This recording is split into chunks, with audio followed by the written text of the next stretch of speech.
શરૂઆત કરીએ કરન્સી માર્કેટની અપડેટ સાથે જ તો શરૂઆતી કારોબારમાં ડોલર સામે રૂપિયો 4 પૈસા મજબૂત થઈને 83.04 પ્રતિ ડોલરની સામે 83 પ્રતિ ડોલર પર આપણને ખુલતો જોવા મળતો દેખાયો હતો. અત્યારે જુઓ 83.05ના સ્તરની આસપાસ આપણને રૂપિયામાં કારોબાર થતો દેખાઈ રહ્યો છે અને ડોલર ઇન્ડેક્સની વાત કરીએ તો તે 103ની ઉપર આપણને કારોબાર કરતો દેખાય છે. ફ્લેટ ટુ પોઝિટિવ કારોબાર ડોલર ઇન્ડેક્સમાં થઈ રહ્યો છે. આપણી સાથે નોન એગ્રી અને એગ્રી કમોડિટી પર ચર્ચા કરવા ટ્રેડબુલ સિક્યોરિટીઝના ભાવિક પટેલ જોડાઈ ગયા છે. ભાવિક, ગુડ મોર્નિંગ, સ્વાગત છે આપનું. અને કરન્સી માર્કેટ પર જ એક વ્યૂ લઈ લઈએ. શરૂઆત કરીએ, કઈ રીતે જોઈ રહ્યા છો યુએસડી INRને? કારણ કે હવે ખાસ કરીને ફોકસ આજે ફેડની બેઠક પરના આઉટકમ પર રહેશે. વ્યાજ દરમાં કઈ રીતે વધારો થાય છે, કાપ થાય છે, તેના ઉપર ખાસ ફોકસ રહેશે. પણ બજારની અનુમાન મુજબ કાપ જે છે તે હવે માર્ચમાં ફેડ નહીં કરે, આ બેઠકમાં તો નહીં કરે, તે માની લીધું છે. પણ તેમ છતાં ફેડની કોઈ જો હોકિશ કમેન્ટ્રી આવે છે તો ફરી એકવાર રૂપિયા પર દબાણ હજી વધારે અપેક્ષિત કરી રહ્યા છો?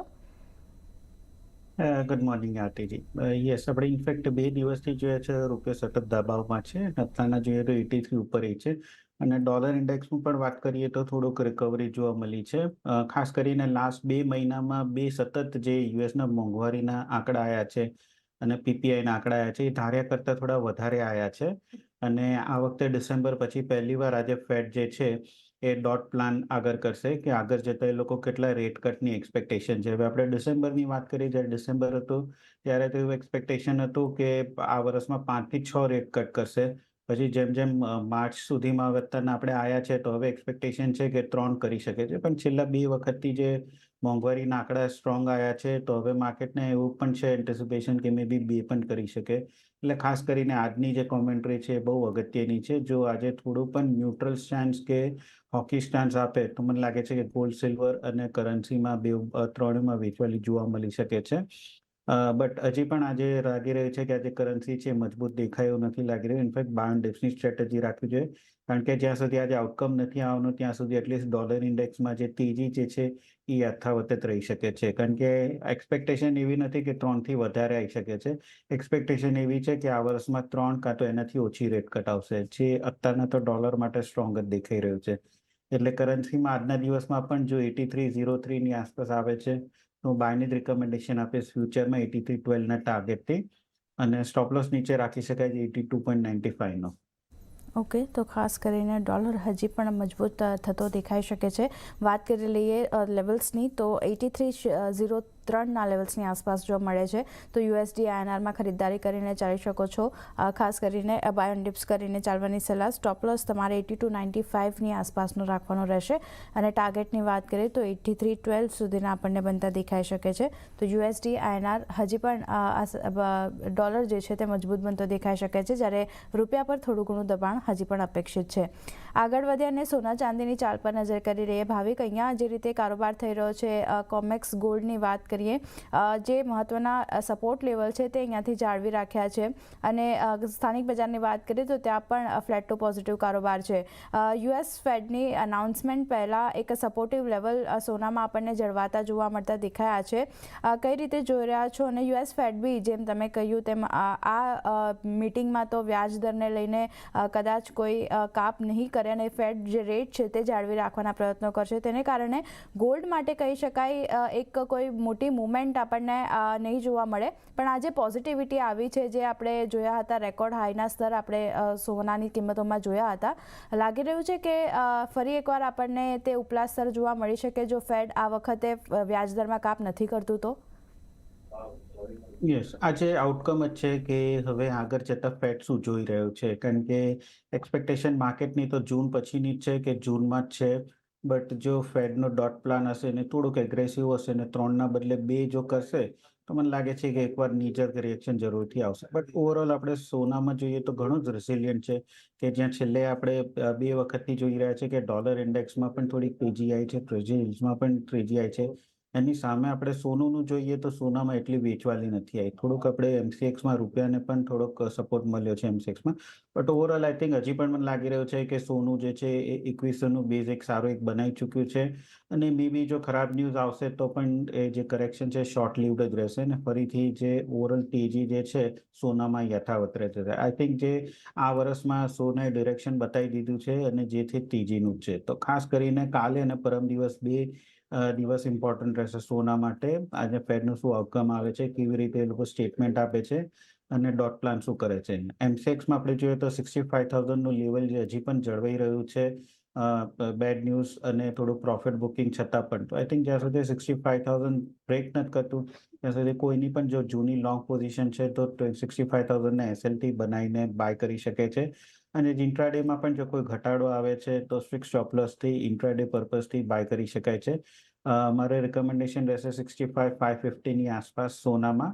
ઉપરની સાઈડ ટાર્ગેટ હશે 65,800 નું ઇન્ટ્રાડે અને સ્ટોપ લોસ નીચે રાખી શકાય 65,450 નો. તો ₹100 સ્ટોપ લોસ માટે ગોલ્ડમાં બાય કરી શકાય છે. ઓકે, તો આ સલાહ ખાસ આપણને બનતી દેખાય છે ગોલ્ડ માટે, ખાસ કરીને જેની પાસે પોઝિશન છે તેઓ 65,000ના સ્ટોપ લોસ રાખીને હોલ્ડ કરીને ચાલી શકે છે. અને ઇન્ટ્રાડે માટે ખરીદારીની જો સલાહ આપણે માનીએ તો 65,550ની આસપાસ બાય ઓન ડિપ્સ તમે કરીને ચાલી શકો છો સોના માટે. સ્ટોપ લોસ 65,450ની આસપાસનો રાખવાનો રહેશે અને ટાર્ગેટ 65,800 સુધીના ઇન્ટ્રાડે માટે આપણને બનતા દેખાઈ શકે છે.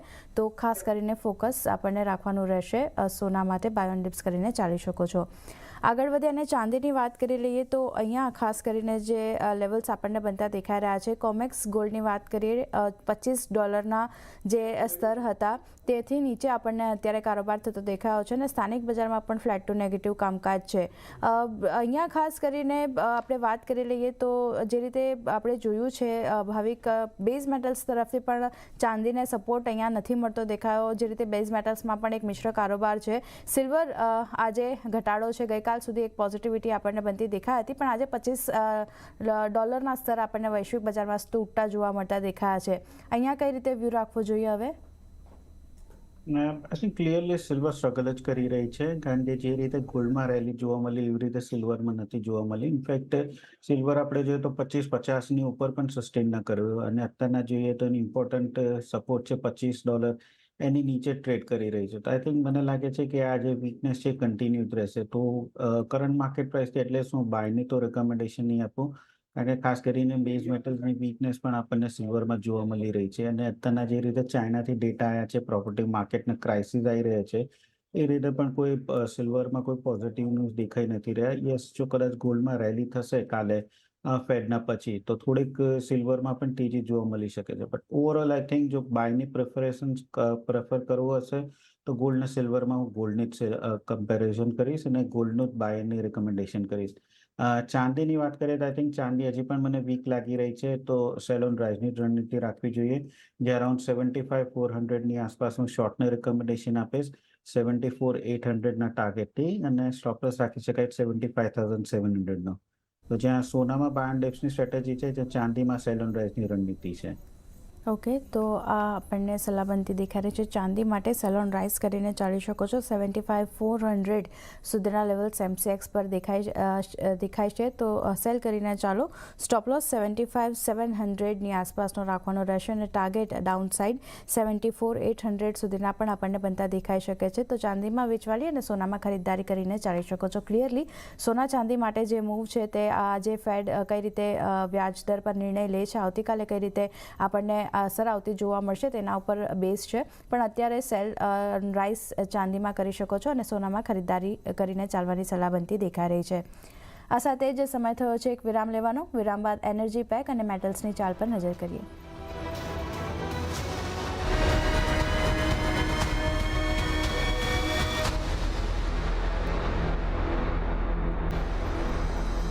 વિરામ બાદ ફરી સ્વાગત છે આપનું કોમોડિટી લાઈવમાં. અને આગળ વધીને બેઝ મેટલ્સની ચાલ પર નજર કરી લઈએ તો સ્થાનિક બજારમાં બેઝ મેટલ્સમાં આજે થોડી નીચલા સ્તરેથી રિકવરી સાથેનો કારોબાર આપણને જોવા મળતો દેખાયો છે. એમસીએક્સની વાત કરીએ તો એલ્યુમિનિયમ, કોપર અને ઝિંકમાં એક તેજી સાથેનો કારોબાર છે, પણ લેડ થોડું ઘણું આપણને ફ્લેટ ટુ નેગેટિવ ઝોનમાં આવતો દેખાયો છે. તો ફોકસ આ કમોડિટી પર પણ રાખવાનું રહેશે. ભાવિક, અહીંયા કોપરની ખાસ પહેલાં વાત કરી લઈએ. થોડું ઘણું પ્રોફિટ બુકિંગ આપણને એલએમઈ પર વાત કરીએ તો ઉપલા સ્તરેથી આપણને જોવા મળતું દેખાયું છે, પણ 11 મહિનાના હાઈ જે બનાવ્યા હતા તેની આસપાસ હજી પણ કિંમતો કારોબાર કરતી દેખાઈ રહી છે. જે રીતે ચાઇનાના ઇન્ડસ્ટ્રીયલ પ્રોડક્શનના ડેટા આવ્યા છે, અનુમાન કરતાં સારા ડેટા આવ્યા છે, તેનો એક સપોર્ટ થોડો ઘણો મેટલ્સને મળતો દેખાઈ રહ્યો છે. ઓવરઓલ કોપરને હવે કઈ રીતે જોવું જોઈએ?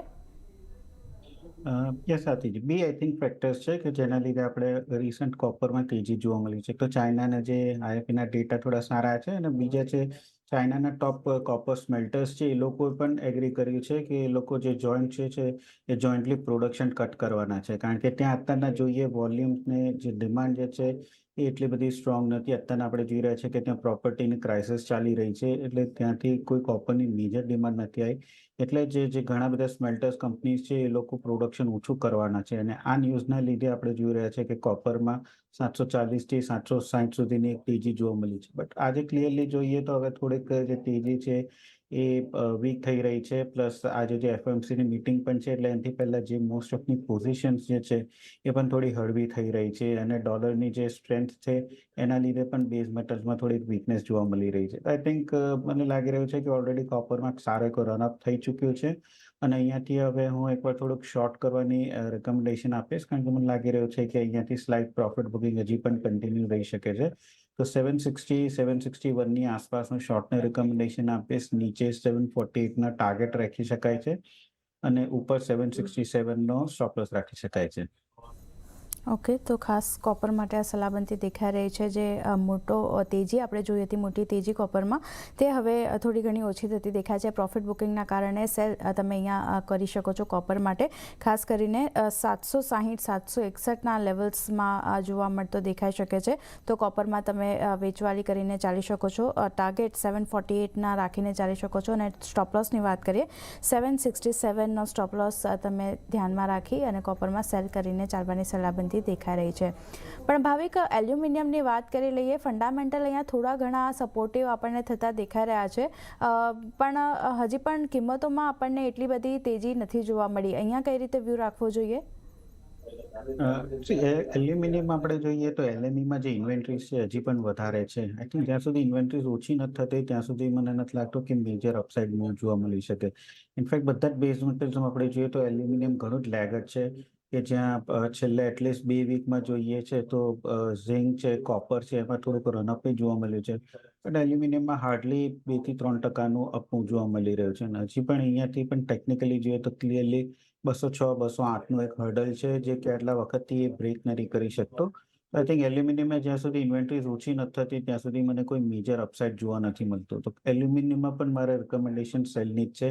હમણાં આપણે 198 થી 205નું જે મૂવ થઈ ગયું છે એના પછી હવે થોડુંક એક્ઝોશન જરૂરથી દેખાઈ રહ્યું છે. તો હવે નવી તેજી 205ની ઉપર સસ્ટેન થાય તો જ મને દેખાઈ રહી છે. તો કરંટ માર્કેટ પ્રાઇસથી જ હું શોર્ટની રિકમેન્ડેશન આપીશ એલ્યુમિનિયમમાં.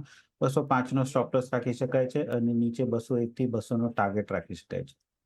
ઓકે, તો એલ્યુમિનિયમમાં પણ સેલ કરીને ચાલવાની સલાહબંધી દેખાઈ રહી છે. ઇન્વેન્ટરીઝ હજી પણ વધારે છે, જેને કારણે એલ્યુમિનિયમમાં દબાણ આપણને આગળ પણ વધતું દેખાઈ શકે છે. 205નો સ્ટોપ લોસ ધ્યાનમાં રાખવાનો રહેશે, અને ટાર્ગેટની વાત કરીએ તો નીચેની સાઈડ 201-200 સુધીના લેવલ્સ પણ આપણને એલ્યુમિનિયમમાં બનતા દેખાઈ શકે છે. તો સેલ કરીને ચાલવાની સલાહબંધી દેખાઈ રહી છે કોપર અને એલ્યુમિનિયમ માટે. આગળ વધી અને ક્રૂડની ચાલ પર નજર કરી લઈએ તો અહીંયા પણ જે રીતે આપણને કારોબાર જોવા મળતો દેખાયો છે ભાવિક, એક બ્રેન્ટની કિંમત ખાસ કરીને $87 પાસે આપણને પહોંચતી દેખાઈ રહી છે. નાઇમેક્સ $83 પાસે છે. MCX ક્રૂડની વાત કરીએ 0.5% વધારેની નરમાશ અહીંયા આપણને બનતી દેખાઈ રહી છે.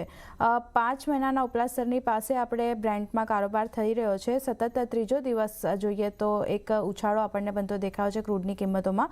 અત્યારે જો ઉપલા સ્તરેથી થોડું એવું દબાણ છે, પણ 87ના લેવલ્સ હજી પણ જાળવી રાખ્યા છે બ્રેન્ટે.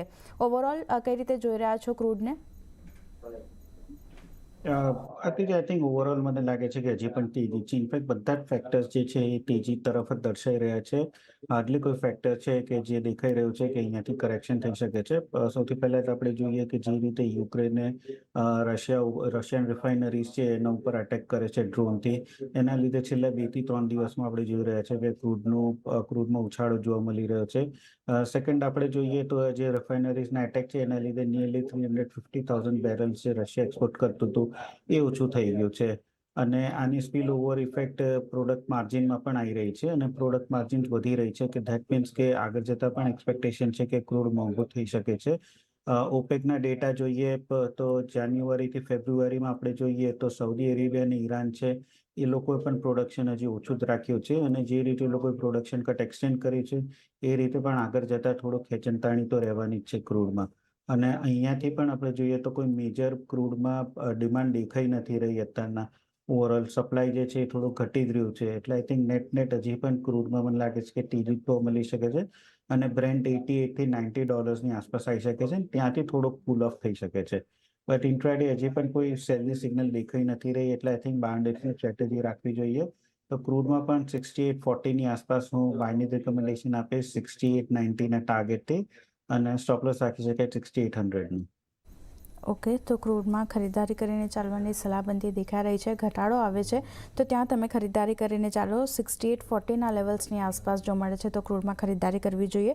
સ્ટોપ લોસ 6800નો રાખવાનો રહેશે અને ટાર્ગેટની વાત કરીએ તો આપણને 68.90 સુધીના લેવલ્સ બનતા દેખાઈ શકે છે ક્રૂડ માટે, તો ફોકસ અહીંયા રાખવાનું રહેશે. પણ ભાવિક, ક્રૂડ માટે તમે જેમ રીતે વાત કરી કે નવી કોઈ માંગ આપણને જોવા નથી મળતી દેખાય, અને ચાઇના તરફથી પણ જે ડિમાન્ડ છે તે આપણને સ્લોડાઉન થતી દેખાઈ રહી છે. કઈ રીતે હવે ઓવરઓલ ડિમાન્ડ સપ્લાયને જોઈ રહ્યા છો? કારણ કે જે રીતે યુક્રેન રશિયા વચ્ચે જે વોર ચાલી રહી છે, રિફાઇનરીઓ પર અટેક થઈ રહ્યા છે, તો ઉત્પાદન પણ આપણને થોડું ઘણું ઘટતું જોવા મળશે. પણ સામે આપણે જોઈએ અમેરિકા, ચીન અને ભારત તરફથી જે માંગ છે તેમાં આપણને ઘટાડો નથી જોવા મળ્યો, વધારો પણ નથી જોવા મળ્યો. એક સ્થિર માંગ આપણને બનતી દેખાઈ રહી છે. તો વધુ માંગ, ઓછી સપ્લાયની ચિંતા આગળ જતાં આપણને જોવા મળી શકે ક્રૂડ માટે? આઈ થિંક જો ડિમાન્ડ વધશે તો થોડુંક સપ્લાય પણ વધશે, એટલે જ મેં કીધું હતું કે $90ની ઉપર મને બ્રેન્ટ સસ્ટેન થતી નથી દેખાતો, કારણ કે એક તરફ આપણે જોઈએ તો ડિમાન્ડ અત્યારના થોડીક તો વીક જ છે, એટલે એના લીધે જ છેલ્લા 3 મહિનામાં ક્રૂડમાં આપણને કોઈ મેજર તેજી જોવા નથી મળતી, એક રેન્જ બાઉન્ડ મુવમેન્ટ જ જોવા મળતી હતી. અને હવે આ રેન્જમાંથી જે નીકળ્યું છે એનું ક્લિયરલી કારણ છે કે આજે યુક્રેને રશિયા ઉપર કર્યું છે અટેક, એનું 7% રિફાઇનરી જે છે એ ઓફલાઈન થઈ છે અને અત્યારના પાછું સપ્લાયની સ્લાઇડ કટોકટી આવી ગઈ છે. આઈ થિંક ફરીથી રશિયા જો એનું પ્રોડક્શન શરૂ કરશે તો ફરીથી મને લાગે છે કે થોડુંક પાછું કરેક્શન આવી શકે છે, એટલે જ મને લાગે છે કે 90 ઉપર સસ્ટેન થયું નથી, કારણ કે આગળ જતાં પણ જોઈએ તો ચાઇના તરફથી ખાસ કરીને ડિમાન્ડ કોઈ મોટી અપેક્ષા છે નહીં, ઇન્ડિયાની જ ખાલી ડિમાન્ડ છે, યુરોપની એટલી જ ડિમાન્ડ નથી, એટલે આગળ જતાં મને લાગે છે કે 90 ઉપર સસ્ટેન કરવું થોડુંક ડિફિકલ્ટ રહેશે. બ્રેન્ટમાં 90 સુધીના લેવલ્સ આપણને અત્યારે બનતા દેખાઈ શકે છે, પણ 90ની ઉપર સસ્ટેન થાય તેવું નથી લાગી રહ્યું. તો ક્રૂડમાં હજી પણ થોડી ઘણી તેજી જે છે તે આવનાર દિવસોમાં આપણને જોવા મળતી દેખાઈ શકે છે. આજ માટે ખરીદારી કરીને ચાલવાની સલાહ આપણને બનતી દેખાઈ રહી છે ક્રૂડ માટે. આગળ વધીએ ને નેચરલ ગેસની ચાલ પર નજર કરી લઈએ. ભાવિક, અહીંયા જે રીતે આપણે જોયા છે એક રેન્જ બાઉન્ડ કારોબાર આપણને બનતો દેખાયો છે. શરૂઆતી કારોબારમાં 0.5%થી વધુની પોઝિટિવિટી હતી, અત્યારે પણ તે આપણને યથાવત રહેતી દેખાઈ રહી છે. 145ના લેવલની આસપાસ નેચરલ ગેસમાં કારોબાર થઈ રહ્યો છે. અહીંયા કઈ રીતે ફંડામેન્ટલ અસર કરી રહ્યા છે? નેચરલ ગેસની આપણે વેધર ફોરકાસ્ટની જોઈએ તો કોઈ ખાસ છેલ્લા નેક્સ્ટ 15 ડેઝમાં કોઈ ઠંડી દેખાતી નથી, એટલે જ આપણે જોઈ રહ્યા છે કે પ્રાઇસીસ એકદમ સ્ટેબલ થઈ ગયું છે. થોડું નીચે 135-140ની આસપાસ આવે છે તો સપોર્ટ મળે છે, કારણ કે યુએસનું જે ફ્રીપોર્ટ એલએનજી છે ત્યાંથી થોડીક એક્સપોર્ટને જે છે ઓછું થયું છે, બટ ઓવરઓલ મને લાગે છે કે નેચરલ ગેસના પ્રાઇસીસ છે સ્ટેબલ જ રહેશે. 135-140નું એક સારું રેન્જ પકડી લીધું છે, એક સપોર્ટ બની ગયો છે, અને ઉપર આપણે જોઈએ તો 155-160, તો મને લાગે છે કે આગળ જતાં પણ 140થી 160ની એક રેન્જ જ રહેશે. આમાં પોઝિશનલી આઈ થિંક 140નો જે કોલ જે છે એ બાય કરી શકાય છે, અરાઉન્ડ 6ની આસપાસ ચાલી રહ્યો છે. એનો ટાર્ગેટ ₹9 રાખી શકાય છે અને સ્ટોપ લોસ રાખી શકાય ₹4નું. તો નેચરલ ગેસમાં 140ના કોલની મારી રિકમેન્ડેશન છે. આગળ જતાં પણ મોટી મુવમેન્ટ મને દેખાઈ નથી રહી. નેચરલ ગેસમાં કોલ તમે ખરીદી કરીને ચાલી શકો છો. ખાસ કરીને જે 140નો કોલ છે ₹6નો તમને મળતો દેખાયો છે. અહીંયા તમે ખરીદારી કરીને ચાલો. સ્ટોપ લોસ તમારે ₹4નો રાખવાનો રહેશે. ટાર્ગેટ ₹9 સુધીના આપણને બનતા દેખાઈ શકે છે. નેચરલ ગેસ માટે તમે 140નો કોલ ખરીદીને કારોબાર કરી શકો છો. આગળ વધીએ અને એગ્રી કોમોડિટી પર નજર કરી લઈએ તો સૌથી પહેલાં મસાલા પેકમાં જીરામાં આપણને તેજી સાથેનો કારોબાર શરૂઆતી કારોબારમાં જોવા મળતો દેખાયો હતો. હળદરમાં 0.5%ની આસપાસની ખરીદારી અને ધાણામાં જુઓ એક નેગેટિવ કામકાજ થઈ રહ્યું છે. બીજી બાજુ ગુવાર પેકની વાત કરીએ તો અહીંયા મિક્સ્ડ સંકેતો મળતા દેખાય છે. શરૂઆતી કારોબારમાં ગુવાર સીડની વાત કરીએ તો એક ફ્લેટ ટુ પોઝિટિવ કારોબાર જોવા મળતો દેખાયો હતો, અને ગુવાર ગમ એક નેગેટિવિટી અહીંયા પણ આપણને બનતી દેખાઈ રહી છે. અને ખાસ કરીને એરંડાની વાત કરી લઈએ તો અહીંયા ગઈકાલે પણ તેજી આપણને જોવા મળતી દેખાઈ હતી. આજે પણ એક પોઝિટિવિટી થોડી ઘણી આગળ વધતી દેખાઈ છે. તો ફોકસ કેસ્ટર સીડ એરંડા પર પણ રાખવાનું રહેશે. ભાવિક, સૌથી પહેલાં જીરા પર એક નજર કરી લઈએ અને હળદર, જીરા અને હળદર એટલે ઓવરઓલ મસાલા પેકની વાત કરી લઈએ. સારી એવી ખરીદારી આપણને આવતી દેખાઈ હતી. હળદરમાં ઉપલા સ્તરેથી નફા વસૂલી પણ કહી શકાય, થોડું ઘણું દબાણ આપણને જોવા મળ્યું. પણ કઈ રીતે જોઈ રહ્યા છો? કારણ કે પાછલું વર્ષ આપણે જોયું કે જીરામાં એક રેકોર્ડ તેજી આપણને જોવા મળતી દેખાઈ. લાગી રહ્યું છે કે આ વર્ષ એવું હળદરમાં આપણને જોવા મળી શકે અને અહીંયાથી હળદર 20-25% હજી પણ ઉપર આપણને આવતી દેખાઈ શકે? યસ, અત્યારના તો આપણે જોઈએ તો થોડી અરાઇવલ સિઝન છે અને અરાઇવલ્સનું પ્રેશરના લીધે આપણે જોયું છે કે થોડુંક કરેક્શન આવ્યું છે. બટ મને લાગે છે કે આ વર્ષના અંત સુધીમાં પ્લેસ આપણને હળદરમાં ખાસ કરીને 20,000-22,000 સુધીનું લેવલ જરૂરથી મળી શકે છે. કારણ કે ક્લિયરલી આ વખતેનું જે સપ્લાય છે ઓછું છે, ડિમાન્ડ જે છે એ રહેવાની જ છે. એટલે ખાસ કરીને મને લાગે છે કે ધનિયા અને હળદરમાં જો હોય તે હળદરમાં ઘણી જ આગળ જતા સારી ઓપોર્ચ્યુનિટી છે. અત્યારના થોડુંક કરેક્શન આવી રહ્યું છે કારણ કે એટલા ઊંચા ભાવે જે બહાર જે છે એ લોકો ઓછા વેઇટ કરી રહ્યા છે થોડોક પ્રાઇસને કૂલ ઓફ થવા માટે, અને એટલે જ આપણે પ્રાઇસીસ અત્યારના થોડુંક કૂલ ઓફ થવા મળી રહ્યું છે. આઈ થિંક હળદરમાં મને લાગે છે કે આ 16,500 થી 16,800 સુધીનું લેવલ પણ આવી શકે છે.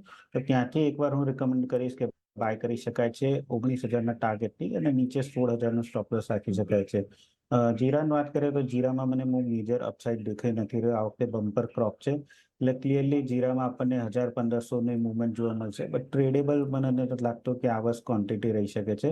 ધનિયામાં ડેફિનેટલી ધનિયામાં પણ મને લાગે છે કે અપસાઇડ જોવા મળી શકે છે. બટ થોડુંક હજી પણ કરેક્શનની એક્સપેક્ટેશન છે. તો ધનિયામાં હું 7,500ની આસપાસ જો આવે છે તો જ હું બાય કરીશ રિકમેન્ડેશનનો. ટાર્ગેટ ઉપર રાખી શકાય 7,900નો અને સ્ટોપ લોસ રાખી શકાય 7,400નો. ઓકે, 7,400ના સ્ટોપ લોસ સાથે ધાણામાં તમે ખરીદારી કરીને ચાલી શકો છો. બાય એન્ડ ડિપ્સ કરવાની સલાહ છે. 7,500ની આસપાસ જો લેવલ્સ મળે છે તો ત્યાંથી તમે ધાણામાં ખરીદારી કરો. ટાર્ગેટ 7,900 સુધીના આપણને બનતા દેખાઈ શકે છે. અને હળદરની વાત કરીએ તો ખરીદારી અહીંયા પણ કરતા દેખાઈ શકો છો તમે. 16,500ની આસપાસ જો લેવલ મળે છે નીચેની સાઈડ તો ખરીદારી કરો. 16,000નો સ્ટોપ લોસ, 18,500 સુધીના લેવલ્સ આપણને હળદરમાં બનતા દેખાઈ શકે છે. તો ફોકસ હળદર અને ધાણા પર રાખવાનું રહેશે. આ સાથે જ ભાવિકજી સમય ફાળવી અમારી સાથે એગ્રી અને નોન એગ્રી કમોડિટી પર ચર્ચા કરવા બદલ આપનો આભાર. તો હાલ આ શોમાં બસ આટલું જ. મને આપશો રજા. આગળ આપને માટે લઈને આવશું બજાર હેલ્પલાઇન. તમે જોતા રહો CNBC બજાર.